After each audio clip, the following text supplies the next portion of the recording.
The new face of justice is taking shape.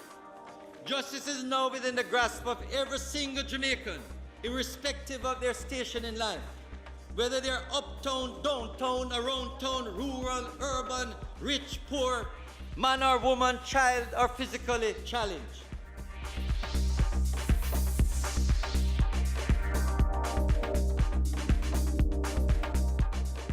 This year, Mr. Speaker, we are ready for takeoff to better justice facilities, more technology in the courts, more cases being completed, greater trust and confidence in the justice sector, and a justice system, Mr. Speaker, of which all Jamaicans can start to accept and admire.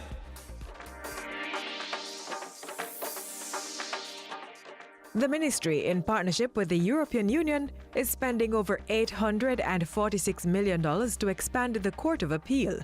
The new court will have 15 judges' chambers, 3 additional courtrooms, and a bigger registry. Other courthouses are being worked on to ensure cases can be dispensed with in a timely manner. The National Human Rights Institute will also be established this fiscal year. Meanwhile, more technology will be infused in the justice process. By April 2019, the days of handwriting court proceedings will be of the past. Hardware is being installed to enable digital audio recording and video link technology in 78 courtrooms island-wide. This strategic investment in technologies will enable our judges to be more efficient and effective in the administration of justice. Soon, too, Jamaicans will be able to witness live streaming of court proceedings while mobile justice gets rolling. There will be mobile courts for vulnerable witnesses, as I pointed out, and the unit has already been purchased.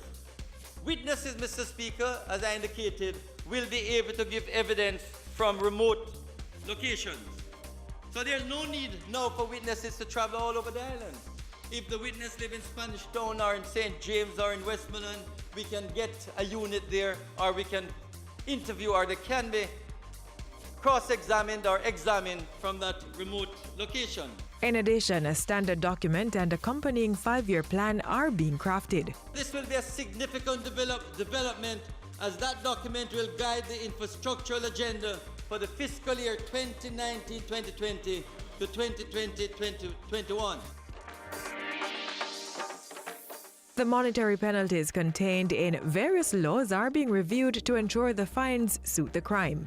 The ministry's legal reform department is working with all ministries to review more than 850 laws of Jamaica. Every ministry will now have to look at the penalties, showing the penalties that now exist, some of them $2, $100, $40, and make recommendations as to what the penalty should be.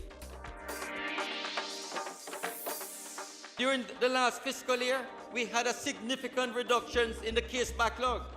We achieved a 25% reduction in the backlog of cases, surpassing the 20% target. But as the minister points out, that achievement also comes in an environment where there are cases in 2018 being put off until 2022. We propose temporary judges to be engaged to focus on the backlog of cases in the courts. Legislation will be brought before Parliament to amend the Constitution to allow retired judges to sit beyond age 70.